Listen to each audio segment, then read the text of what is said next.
Okay, Tony, we're now live.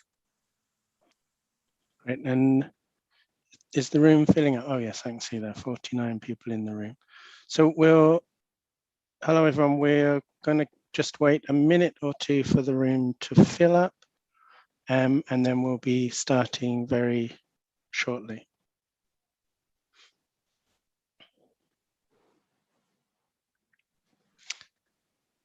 Hey Maria, I was just going to say, I mean, I'll make some opening remarks before I come to you, so you won't be on immediately.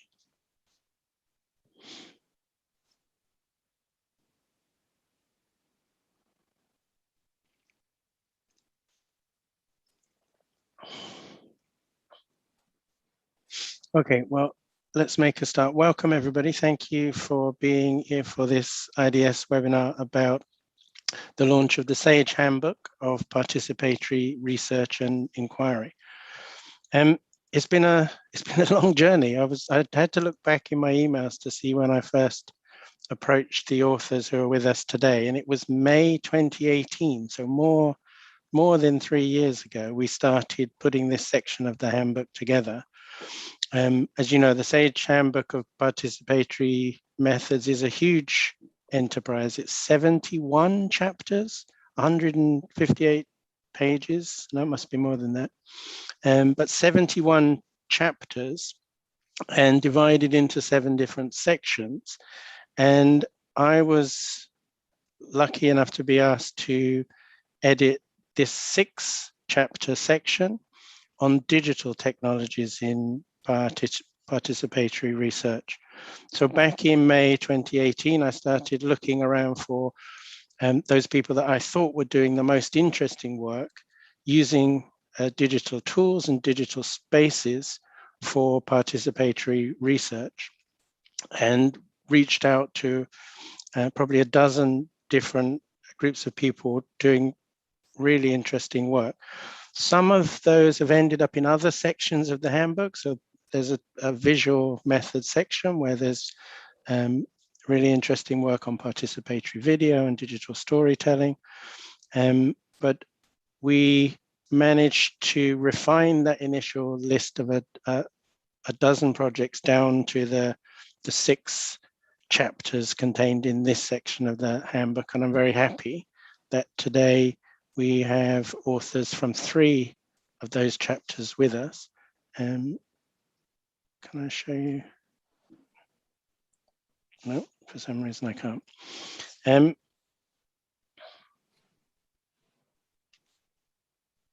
I'm just going to take that screen off so you can see each other. Okay, so today we've got authors from 3 of those chapters to tell us about their participatory research methods, and we'll be focusing in on the ways in which the use of digital either enhances that participation or reduces participation, or I suspect a bit of both. But what I wanted to say from the outset is that we're not digital evangelists.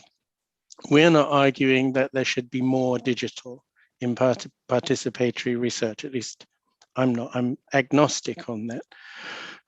What I've tried to argue in the introductory chapter is that participatory researchers have been making increasing use of digital tools and digital spaces to do participatory research for at least 20 years now. That's not something that we need to push or be for or against. It's just happening, and it was happening even before the COVID pandemic. The COVID pandemic, of course, dramatically, suddenly increased the amount of research that was conducted online and with digital tools. And anyway, we're not arguing for more use of digital, nor are we arguing that digital is better.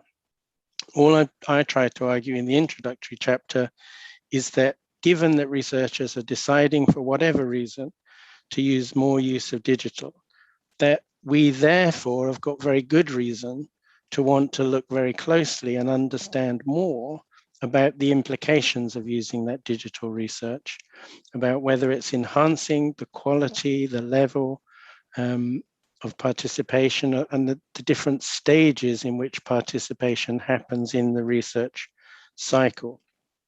And so those are the kinds of questions that we'll come back to again and again during the course of this webinar.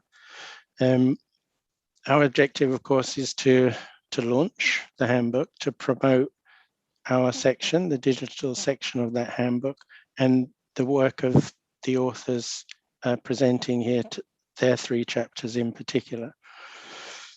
As I said, the handbook is huge. It's a hefty 2-volume edition, really designed for libraries and too expensive for me to buy a copy of. But what I would say is, if you're interested in a particular chapter, by all means, approach the individual authors about access to pre-print draft copies of their chapters, and I'll put a link to the introductory chapter in the chat a bit later. That one is already available online. So without further ado, let's give the floor to our first author. Dr. Maria Astidu is a lecturer in the Institute of Education at the Open University. And I was initially drawn to the research that she's been doing with her colleagues on the enquire digital research platform, which enables very large numbers of researchers, sometimes in multiple countries, to build online research communities and design and lead their own participatory research processes. Maria, welcome. And please just outline for us in your own words the research that you've been doing and the contents of your chapter. Hi, Tony. Thanks for the introduction. And I have to say that you outlined my project very nicely. So a few words about what we are doing at the Open University in the Institute of Educational Technology. We have started working on a concept that it's called citizen inquiry. And the aim of that concept is to create an approach that supports participatory research in online and digital communities. So, but let's start with what citizen science is. We combined aspects from citizen science. I know that many of you may not be aware of citizen science. So it's when people and citizens are engaged in scientific investigations, and those investigations are mainly led by scientists. And we combined aspects from citizen science and inquiry-led learning. So in inquiry-led learning, learners are engaged in the entire scientific process, and we involve them in all the inquiry phases, from starting with their own research question to finding the methods to analyze, collect data for their research question, analyze their data, and finally report on their findings. So in a few words, what we try to do with citizen inquiry, that is our participatory method, is to open up the processes of science by engaging members of the public, but also organizations and other communities to carry out scientific studies and explore themselves, their communities, and their environment. So the importance of digital technology in supporting citizen science, but also our citizen inquiry, is very high. For instance, web-based and mobile technologies have enabled projects to better connect citizens and scientists for all around the world, and migrated some local face-to-face activities to online platforms that can be reached by many people around the globe. And of course, that increased participation and made the projects more diverse. So I would say that the main aspects of citizen inquiry are to afford open participation in all of the aspects of the scientific process, and offer citizens a space for initiating their own investigations and discuss their scientific processes and findings with peers, And those may be people they know, but also they may be people that they find in the community. So all of this sounds nice in theory, but we have actually put it in practice, and we called it the Enquire platform. So the Enquire platform was informed by the citizen inquiry approach and all the things I mentioned, by opening up the scientific processes and allowing people to initiate their own investigations and invite people to join them. So the Enquire platform is not something new. It's something that we have been developing over 10 years, and it's still work in progress because we keep receiving feedback and we want to improve the entire mechanism to better support open access to research investigations. So for the development of the platform, we started with a project back in 2009, and that was a classroom-based project. So we started very small, and then we went and recruited participants like out on the web. And then we eventually had a partnership with the BBC lately for large-scale investigations. So for citizen inquiry, we mentioned theoretically all the things that we would like our approach to have, so that it opens up participation and supports the, let's say, lay citizens to contribute to science. So what did we actually do digital-wise to support these things? And mainly, not only to support participatory research, but also to enhance and sustain participation, because it's not something that it just comes because you have the tools. You have to invite it and you have to sustain it. So some of the affordances, digital affordances that we have on the Enquire platform involve, first of all, authoring tools that allow the participants to start their own investigations, and these tools promote ownership of the research process and activities. So someone can start their own investigation, and then they can set the steps and the methods, and finally they can monitor their investigation and support the investigation throughout the process. But we also have in mind that not all the people are very familiar with creating a scientific investigation. So in time, we improved these tools by adding guiding images and pictures and steps to explain what each method is, which methods they should be using for their topic.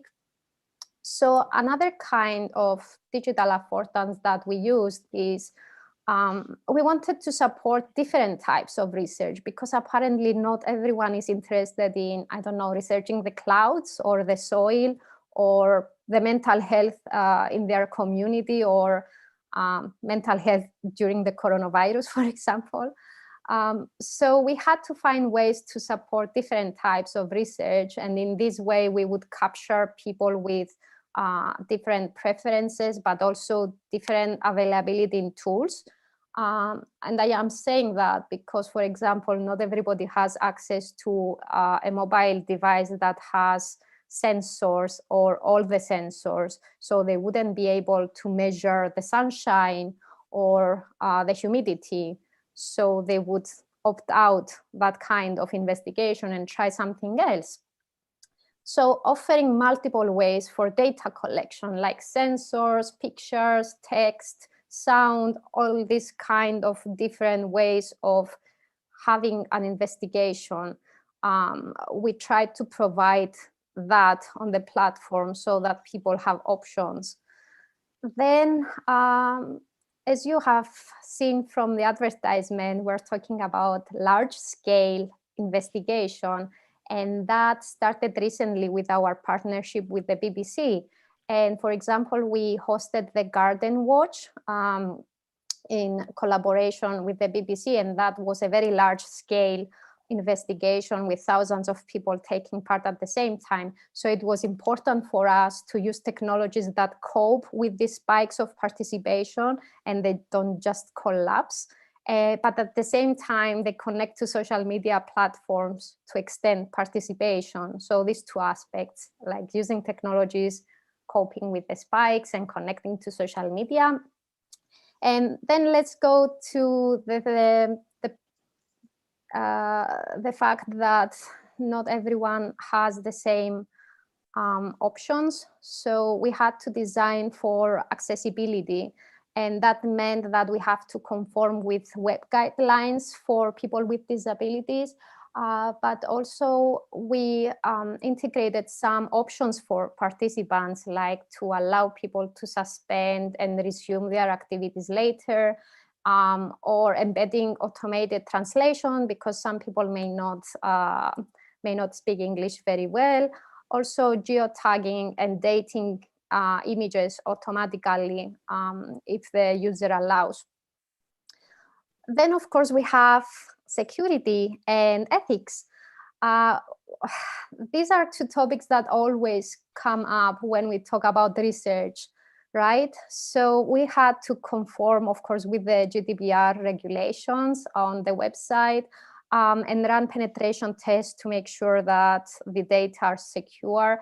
But also we have to pilot and approve investigations before they go live. And we also embedded an ethics approvals system to the platform so that people who do not have access to their own ethics approvals to be able to ask ethics from the Open University to run their investigation and be able to use this data for their own research or publish the data later on. And then, of course, sorry, there's a question here from Alvaro. He's asking, how does the enquire platform ensure or encourage rigor in citizen-led investigations? And how is the resulting information being used? Is the enquire platform working as a bridge between citizen scientists and policymakers? So regarding the first part about data, it was one of the challenges we had. So data reliability issues. We have many untrained participants taking part in the investigations. So we tried to address this challenge by engaging scientific organizations in many of the investigations that run on enquire, so that there is, first of all, some guidance on how to collect data. And second, there is some control. So if we see many outliers in the data, or if we see that a particular user is an outlier in general, then we may flag that aspect. But also it's still one of the challenges we face, and not only us, but also the citizen science communities. And this is why they always try to flag outliers when receiving data. But yeah, data reliability and data validity, it's always a challenge that we have, and we will try to address these hopefully in the near future by visualizing the data. So what we are doing now is that we're trying to visualize data as long as we receive one more contribution. So we have an ongoing analysis, let's say, an ongoing visualization of what we have in hand. And we can flag like differences between contributions. So thanks for the question. And it was one of the challenges I was going to mention later on. One of the things that I find impressive about this way of doing research is that in the participatory methodology literature, there's a lot of talk about flipping the power relationship between the researcher and the people being researched. And one of the things that the enquire methodology does is it gives anybody the opportunity to define a research question and to recruit other people to it. And that you can recruit senior researchers to support your work, but they're never in charge of it. And that rarely happens elsewhere. So especially in that conception of research phase, there's very little participation in a lot of research that's called participatory research. But this is a question, if I understand it right, on your platform, you can be involved in the conception, all of the implementation, and the monitoring evaluation at the end. Is that right? Yes. So in the latest version, we tried to pilot things, and before they go live, we tried to recruit people from science fields that can support this work scientifically. So we work in a similar way like action research and follow a bottom-up approach. But in previous versions, it was more, let's say, freestyle. But because we did have in mind the comment that one of the people in the audience asked about data reliability, this is why we tried to control a bit more what's going live and to support a bit more the participants who want to run their own investigations. Great. So listen, we'll probably come back with more questions later on, but I think this is probably as good a time as any to move on to the next presenter. I should have said at the beginning, you can ask questions of any of the presenters as we're going on in the chat, and we're trying to pick them up live. Or at the end, if we have time, you can ask questions when all of the presenters are finished. But right now I want to come to Anna. Our second author and panel member is Anna Collum. Anna is a doctoral researcher at the Open University. We're kind of taking over this event. Anna's been carrying out some really fascinating work on interactive community radio using SMS in Kenya and Uganda. I think I got that right. And also kind of, I don't know, incidentally, has been using WhatsApp as a research method as well. So we're looking forward to hearing about that. Anna, welcome. And please summarize for us your research and your chapter. Great. Thank you so much, Tony, and hi, everyone. Yeah, so this chapter is based on 2 case studies. One is Track FM based in Uganda. The other is Africa's Voices based in Kenya, but doing also a lot of work on Somalia. And both case studies basically use what, especially Africa's Voice, is called interactive radio.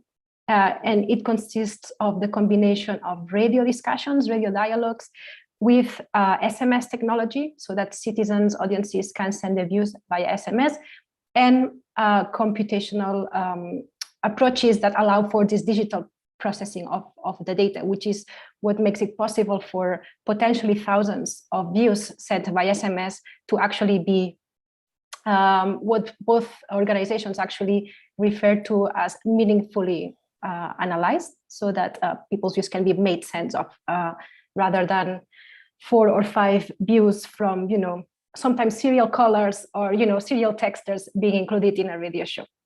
So that's very, in sum, what interactive radio is understood as.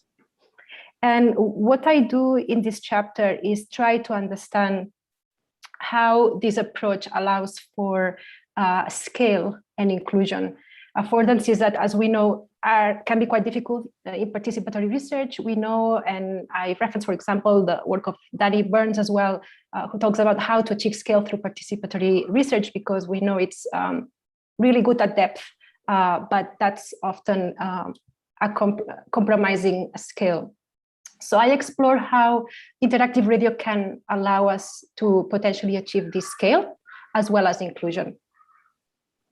And the way I try and explore that is by looking into media studies, not only as the case studies, but also using media theory. So trying to bring in understanding of participation from a point of view also of media studies, so that we can look at the scale element. And what I argue is that interactive radio can enhance the potential for deliberation spaces and dialogical processes that place participants at the center of collective decision-making and social change, but that this, of course, in a context of scale, cannot happen in a way that we would normally understand in more, as we, I guess, understand participatory research, at least in international development discipline. And therefore, this location of power or relocation of power in decision-making happens through the process of deliberation. So that's why I talk about mediated representation and representative deliberation, because as we know, radio is not inherently participatory. In fact, it can be not participatory at all. You know, we know there's many processes involved, like ownership dynamics, the role of the staff, radio producers, presenters, the guests that are invited. So it's really about how do we curate a space of discussion where deliberation can take place that involves many different points of view and different themes and opinions around a topic. So briefly, I'll mention the two case studies, Track FM, as I said, based in Uganda, and Africa's Voices, based in Kenya. Track FM, founded by Walter Dijkstra, started because of some research that the founder did, where he was observing Ekimeza FM, a radio station in Uganda, that had a talk show that happened outside of the radio station. And what happened during that talk show is that people would come in and give their views there in the actual space, physical space. And this meant that the conversation was very much led by that dynamic of who was coming in and who was, whose voices were heard, and it was becoming a sort of a people's parliament. But what Dijkstra found is that there was no way of making sense sometimes people would text as well, SMSs, but there was no way of making sense of, you know, what these SMSs were saying in a way that could influence the discussion, as I said, beyond maybe mentioning 4 or 5 SMSs and actually looking at a wider range. So the founder started Track FM to make use of computational approaches that could analyze those SMSs, and through a software, the data and the results could be seen by the radio presenter, and therefore the radio presenter could question the guests, for example, and say, actually, this is not what many people are saying, or is this an assumption you're making that this is what most people are concerned about, etc. So again, Track FM came from a need to make information from a wider range of voices available in a way that was meaningful and digestible. And the other case study is Africa's Voices, which, as a disclaimer, I actually worked for recently, although not when I did the outline for this chapter.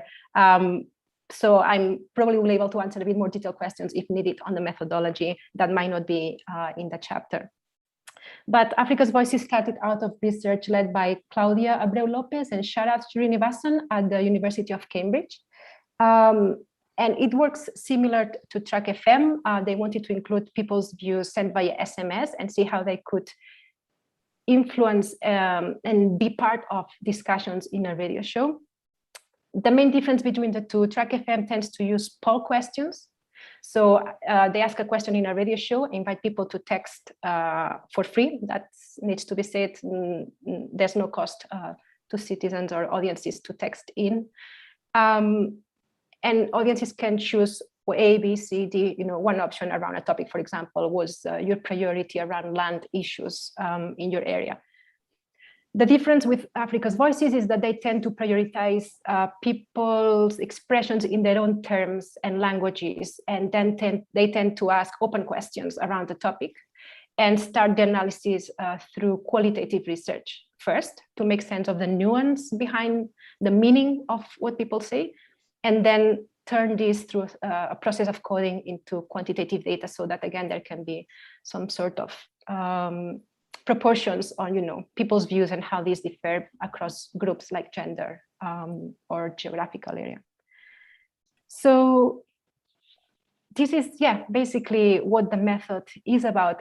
What I explore is how the digital processing of data allows for this deliberation and this dialogue based on people's views.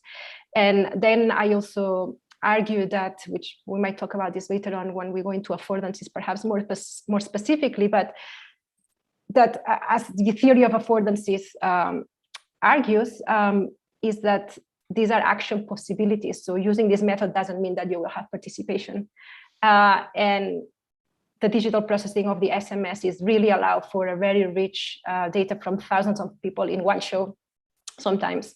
So you can achieve things that would take you weeks to do in a survey, for example, at the same time as you allow for the space of discussion on those views.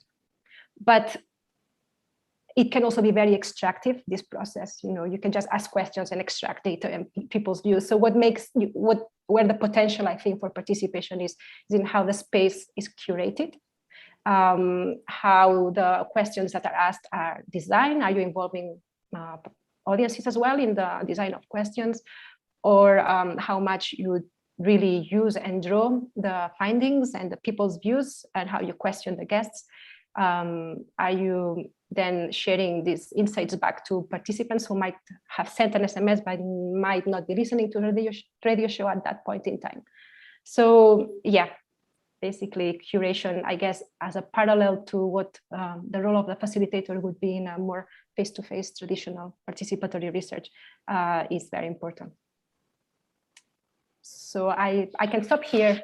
Perhaps there's great. Thank you, Anna. I'm sure people will have questions. Please type them into the chat just whilst you're doing that. I've got about 1,000 questions for you, Anna. It's really interesting. Lots of things echo in there for my own doctoral research was participatory video, and I recognize that thing where you're saying, okay, this is a participatory method in potential, but it really depends on how you facilitate that process, and you could make it an extractive process. And I'm sure there are examples of participatory community radio sponsored by a particular NGO using it to extract data on their chosen subject. So my question is about that. It's about like who gets to choose the subject, and whose agenda is that? So what tends to happen in both case studies really is that as we are quite familiar, I guess, in international development as well, it's from big international organizations to local civil society organizations who are interested in understanding what people think about the topic, and they would fund basically these processes. Because another factor to consider in this method is it's very fast once you have the setup. It's really quite amazing how you can get thousands of people's views and really make sense of what they say. But it is expensive to the extent that you need the digital processing, the cloud computing, data pipelines. You need to work with the network operators so that you can actually receive the SMSs. And of course, you need to work with radio stations and media organizations. So it's not something you can instantly set up unless you approach organizations like Track FM or Africa's Voices, which have it all set up already. But yeah, basically they are usually funded or commissioned by NGO, civil society, governments. And Graham has typed a question in the chat, and he's asking, do we know of other instances of this format outside of East Africa? Is it in Southern Africa as well?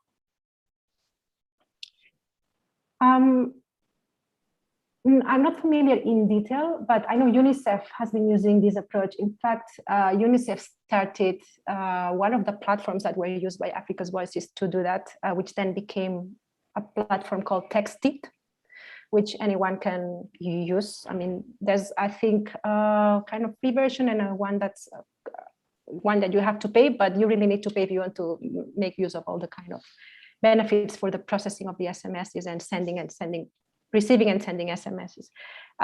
So I'm sure, yeah, there are examples, but I don't cover them in this chapter. Okay. Gabrielle is asking, there's a bias in the participation because of the use of SMS. Is it possible to control for that? Yeah, so something that, of course, yeah, it's important to take into account is that SMS is a lot more inclusive than smartphones, at least in this context where the case studies are based. In Kenya, I think the latest data from where social was 98% mobile phone ownership, not smartphone. So SMS is a lot more inclusive. But even then, there are a lot of, and the SMS are free it is free for people to text because the organizations cover the costs with the network operators. But even then, there's issues of literacy, there's issues of networks perhaps not reaching the radio network, there's issues of social norms, power dynamics in a household, which dictate who has access to the phone and who is going to text. So all these things need to be taken into account. What these organizations do is they work with civil society organizations to complement this method with other methods like listening groups that are specifically, these are physical spaces where people gather to listen to the radio show. And you can target specific groups that you think might be excluded.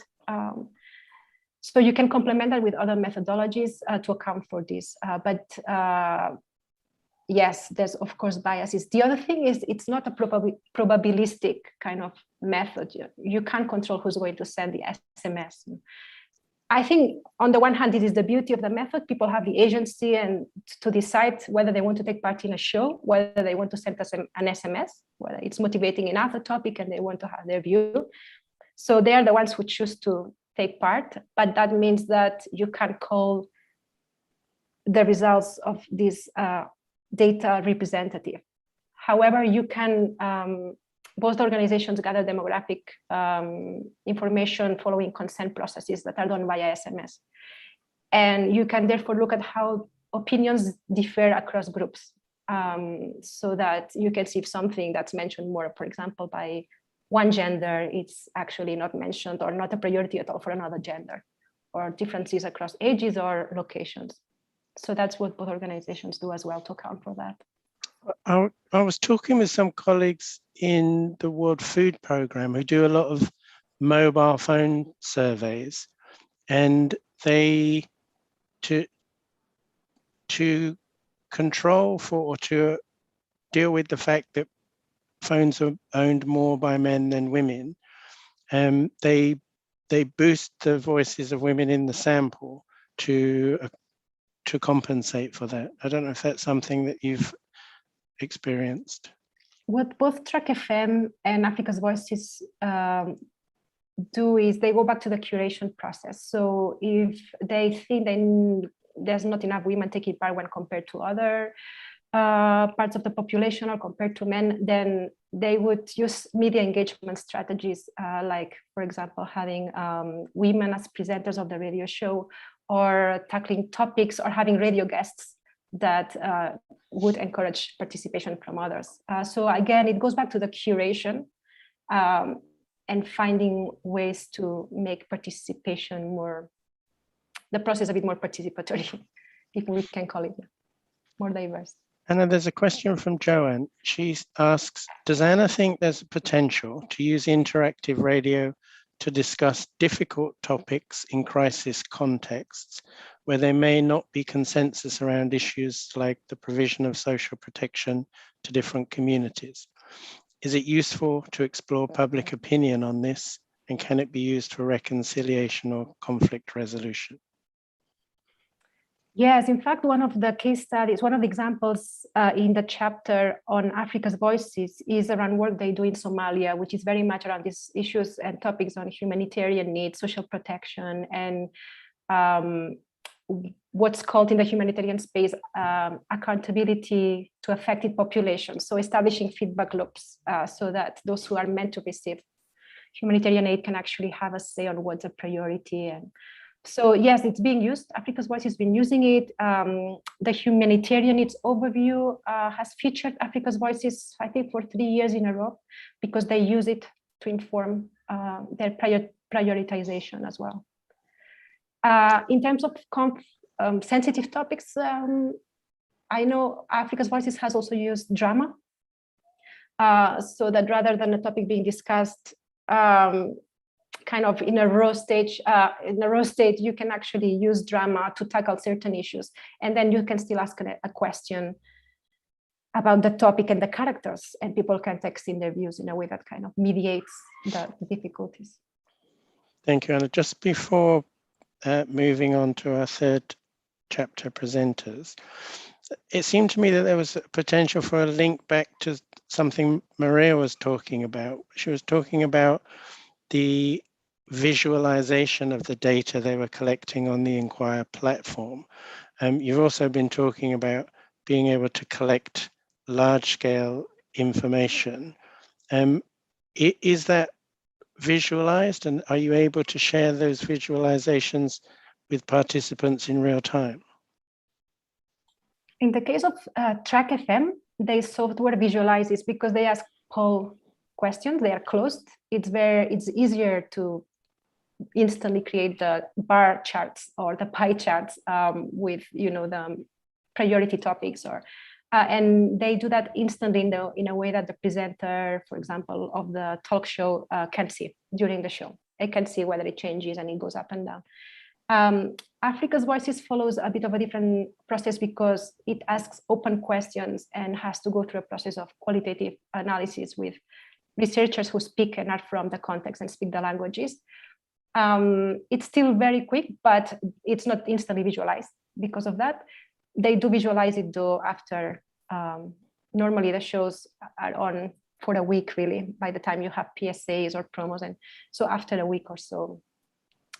It's difficult to share the visualizations back to participants. I know Africa's Voices shares the findings back via SMS, but because of the SMS technology, it's a lot harder. And sending links sometimes can really not be the best idea because many people do not have access to the internet. So you're really excluding them from accessing that resource. I think it's a really interesting issue. I mean, you began by speaking back to Danny's research. I think Dan is listening here, where he's saying one of the challenges of participatory research is reaching scale. And in both of these two examples we've heard on, it's been possible to somewhat address that issue of scale. So the ability to go to scale is a clear potential affordance of using digital. But I think this other issue about the potential for real-time feedback and to do that in visual ways is another potential affordance that it sounds like, it's a bit further down the road, but something that's worth working on. Because in normal research cycles, the researchers go away with all the data, they process it somewhere else, and maybe they come back and do a validation workshop. But if you're able to use computational methods to crunch the data instantly in real time and generate visualizations, then some of that feedback and verification can be part of your dialogical workshops. So I think that's an interesting space to keep an eye on. Anna, were you going to say something? Yeah, I just was going to add what Africa's Voices does is because they go through a process of thematic analysis around people's opinions. They share those themes with the radio staff or within the scripts of the radio show, so that there can still be this immediate kind of informed discussion that takes into account a variety of views, even if the visualizations are not there. But they do work to make sure that the main themes are there. And that the participation there, I interpret from my point of view, happens in this process of discussion where people make sense of other people's opinions and confront other opinions that maybe they didn't support before. And I think there's potential for there to consider a process of collective action and participation that is mediated, and it's through this process of discussion. So. Yeah. Great, Anna, thank you very much. Unfortunately, I think we need to move on and give the floor to Jacqueline and Annette. But have a look in the chat. There are one or two questions we didn't manage to get to. Maybe you can answer them in chat. somebody's looking for a copy of your paper. But I'd like to come to our third chapter, one that I think is really exciting. We have the both co-authors of the paper here, Japleen and Annette. Japleen is the co-founder of Feminism in India, and Annette is an ex-IDS postgraduate and currently an independent consultant on governance and accountability. I saw Annette nodding vigorously when Anna was talking about accountability. As part of her work, Japleen has been leading a collaborative research process on Indian women's achievements that are generally underrepresented in the public record and in the academic canon. And with members of Feminism in India, they've been producing biographies of the work of Indian women, which they publish on Wikipedia. So welcome, Japleen and Annette. Japleen, can I come to you first? And maybe you can give us a summary of your project and your chapter, and then hand over to Annette. Thanks, Tony. Hi, everyone. My name is Japleen, and I think I'm the odd one out here. I want to start with that I'm not an academic, and I founded and run a digital media platform called Feminism in India. It's a digital publication. And one of our biggest vision and mission is to increase the representation of Indian women on the internet. We do so by various methods.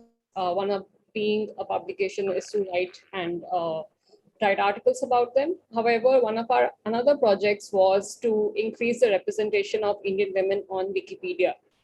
Now, you would ask why Wikipedia?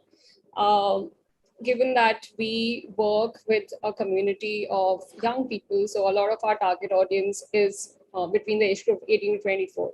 And these young people use Wikipedia quite a lot for their everyday education or just to read up on anything. And we found out, and I found out by attending an event, and then I went on to organizing those events. So I attended a Wikipedia editing event. It's called a Wikipedia Editathon, where a bunch of people come together, and you don't need any specific pre-skills to edit Wikipedia.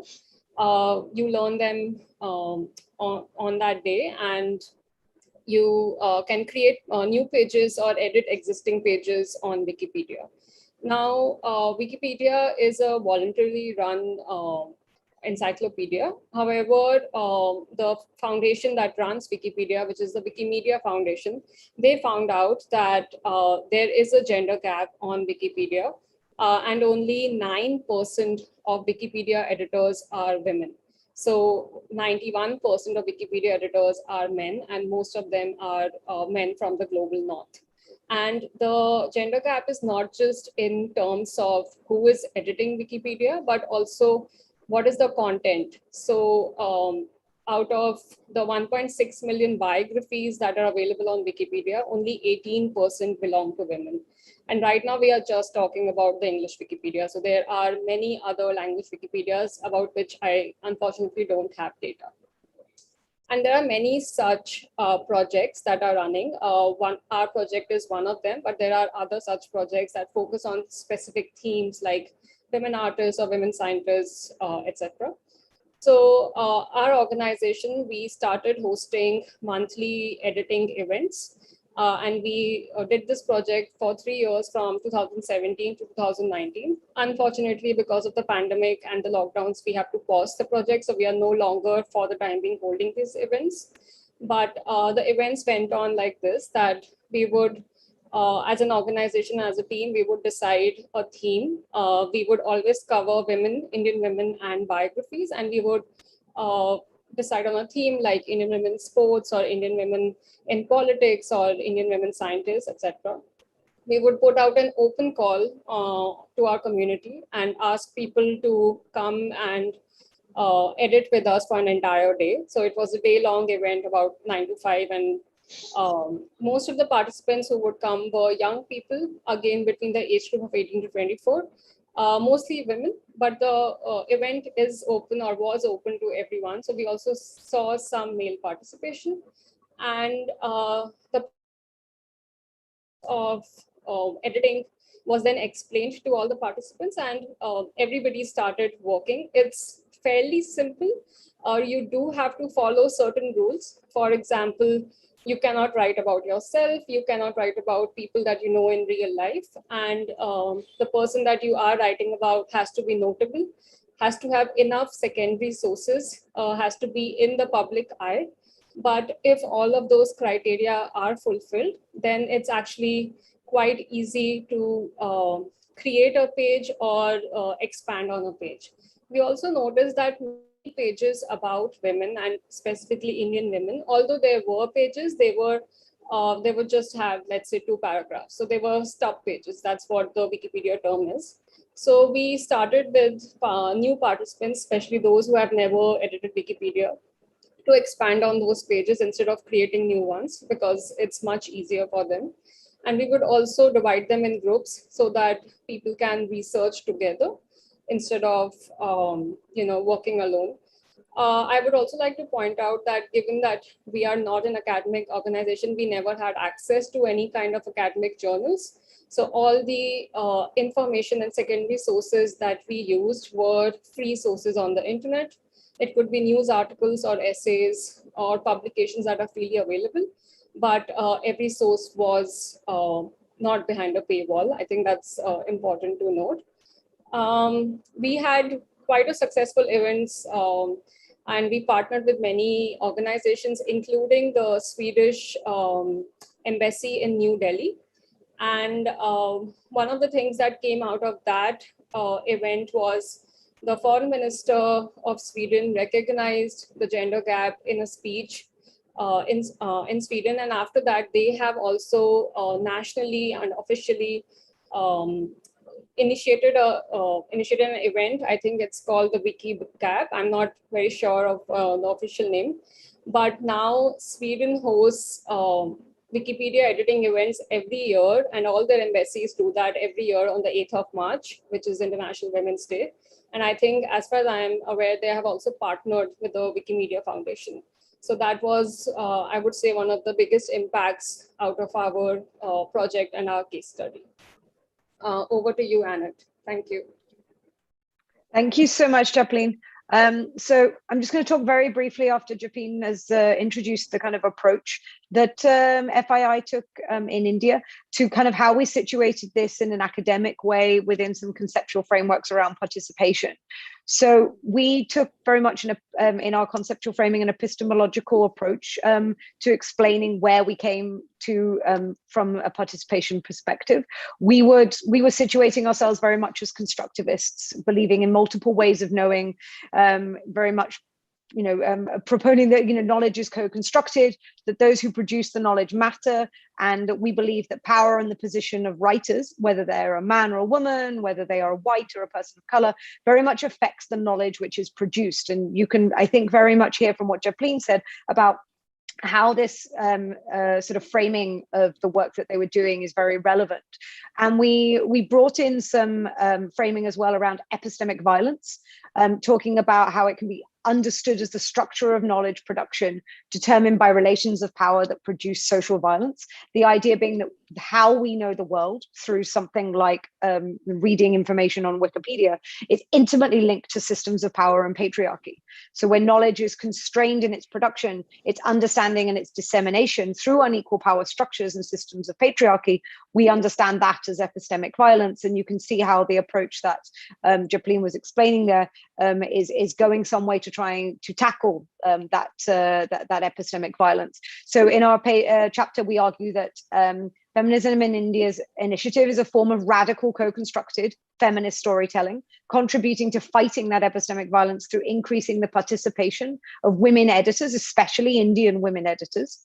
And we reference also the work of people like D'Souza Santos, who talks about epistemologies of the South and resisting and mitigating and confronting epistemic violence by telling stories differently and by having stories told by different people, by voices that we don't always hear. And Feminism in India's initiative is really very much about that, changing narratives by increasing the number of female and global South editors, and about increasing the number of stories that are about people who are not white men, which is a large amount of what Wikipedia's content includes when it comes to the biographical information. It isn't just important that more women edit Wikipedia and that there are more pages about women, but it's also important that more women of color and more women from the global South are editing it as well, because it's not just about individual stories, it's also about different ways of knowing stories that already exist upon the platform. This idea of editing information that's already there.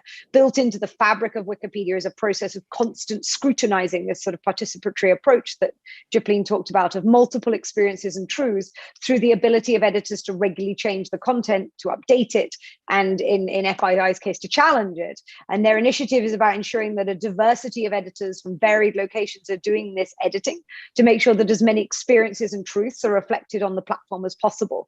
And we talk about this as situating within the work of Mignolo, and we talk about disobeying epistemic violence, or epistemic disobedience, as they talk about it. And we see very much the work of KII fitting within those kind of conceptual frameworks. I'll pause there in case there's any questions. Thanks. Great, thank you. So I'm sure other people are going to be asking questions in the chat, but I just wanted to come back to the digital issue, if I could, Japleen, and just say what difference it made to be doing this work digitally, and how that affected who was able to participate in the process. I think this work is only possible digitally, but I think it also goes back to, because as I said, it aligns with our organization's vision and mission. We are a young organization. We work with young people. India is a young country. Sorry, I'm overusing the word, but that is the truth. Most of our, more than 70% of our population is actually people under 35.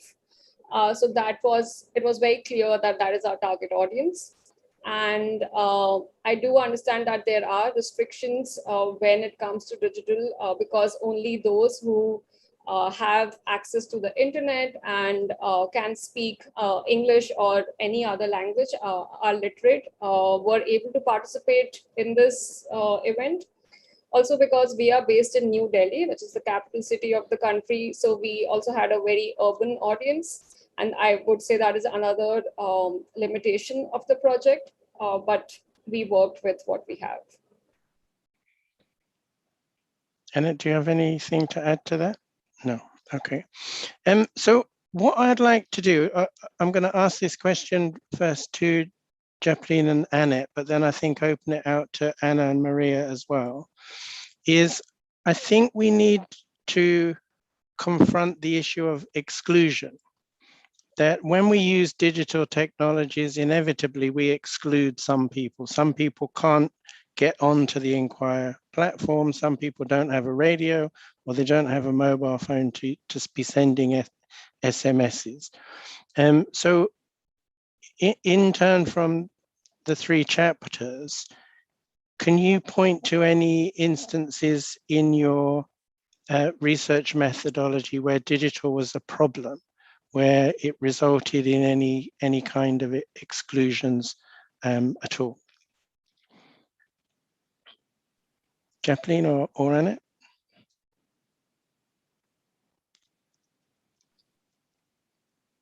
Japleen, I was interested, I think it links to Tony's question, in what you were saying about how you found it very difficult to do the editathon events during COVID. I think there might be an assumption from people who don't know your process at FII very well, in thinking that, oh, well, that would just be easy because it's all online digital. Why would it be a problem during COVID?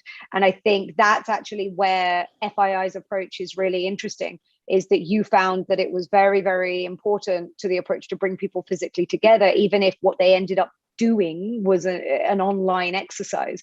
The bringing of people together, the creating a safe space for them to discuss and understand how to use this approach was really vital to the way in which FII did these editathons. And I wonder if maybe there's something about that in answer to to Tony's question there, that, you know, while it's a digital platform that eventually needs to be engaged with, there's a step before that is, you could almost say, is more inclusionary, is more inclusive, in that it is bringing people physically together, and they don't necessarily have to use online to get there. But then the next stage has an exclusion element. I don't know if you wanted to talk about that. Sure, thank you, Anna. So there are a couple of reasons why we paused during the pandemic. I think first of all was there was just general lethargy towards anything digital. Everybody is tired of Zoom calls, and we wanted to take a break, not just for ourselves as an organization, but also we realized that you know, the reason why people came, because we weren't working with a specific community. We would always put out an open call, and almost always there would be new people coming up based on the theme. So for example, we did a lot of LGBTQ related themes, and we saw a greater participation versus, let's say, when we said we are editing this month, we will be editing Indian women and scientists. We didn't see so much participation there. So it was very much interest-based. I think another, and we would also look for partner organizations so that we can, you know, use some organizations' venue or internet services, etc. So it, as you correctly said, it kind of became a space where you could meet like-minded people. It was a safe space. And I feel that was a motivation factor for all the participants. And the second reason why we have paused is because nobody's expected to know Wikipedia editing beforehand. So there's a lot of hand-holding that is required, and we check everything that they write before it goes live, because Wikipedia is really like the moment you press the save button or you press the publish button, it goes live. There is no review process. So it was very important for us to, and I was the trainer in these events, and I would go through each participant's, write up, whatever they have written, review it and see that it also follows all Wikipedia's guidelines, because it's also very easy to get blocked on Wikipedia if you're not following the guideline. So that I felt was more easily done in a physical space versus in a digital space over a Zoom call. Or we haven't tried that. I think maybe it is doable, but I'm sure that it would be more challenging than doing that in a physical space. Thank you. Anna, maybe I can come to you next. Yeah, I think earlier I mentioned, some of the biases and groups that are more easily excluded using interactive radio. In Somalia, for example, I think the method worked quite well to include internally displaced persons, but at the same time, overall, there was a bias towards urban areas. And we've talked about literacy. There was a question, by the way, on IVR, kind of a voice messaging, which I will answer now, that kind of overcome the issue of writing. And this was used by Africa's Voices in a few occasions. I don't think it's a bit more complicated in terms of then how you process the data. And because of that, it's a bit more difficult to implement, but I know that they did some work with that. But maybe something else I'll add in terms of this specific method, it's on the nature of SMS as communication. It's so short, you'd really literally have to count the characters, in how you word the questions. And this puts challenges for when you use different languages as well, for how you can ask for consent and how much detail you can get into, and how much interaction via SMS you can have, in addition to the radio show that kind of brings everything together. But if you need to have a SMS interaction, so that's a challenge that can exclude people or exclude processes that should take part for a participatory approach. And then the industry dynamics, I guess, can also exclude if they mean that the process is rushed and you don't really think about the curation of the discussion space, or you don't really share the findings or the different views back with audiences that might not be listening to the show, for example. So yeah, there's a kind of a range of areas of potential exclusion that definitely can be a problem in this method. Great, thank you. And finally, Maria. So I think that science-wise, we may have excluded people who are not interested in science or not trained in scientific methods. And this is why in later versions, we try to integrate like guidance and tutorials that can be easily understood by not only people who are not familiar with scientific methods, but also with people who are not digitally literate. So we even had like people in their 80s trying to take part, and we got to create some more personalized guidance for them and then share them with the rest of the community. But I mean, this is focusing on the science part of things. Technologically wise, there are many people who do not have access to laptops and computers, but many of them do have access to mobile devices. So we tried to make the platform as mobile friendly as possible, because from our experience with online learning at the Open University, we know that people, especially in African countries, most of them, they own a mobile device, but not a desktop or a laptop. So things, when go mobile, they can definitely reach a wider audience. And to be honest, that was not only for people who do not own desktops or laptops, but also for young people. None of the young people tried to use the Enquire platform via a laptop. They all use their mobile devices. So that was one of the main things we tried to improve on our platform.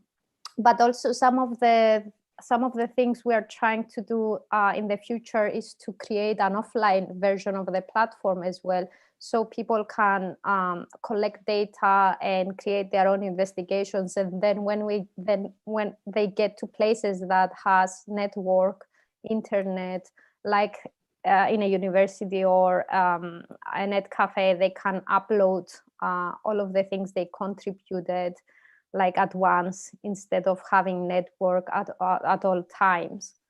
I think these are the main directions we had.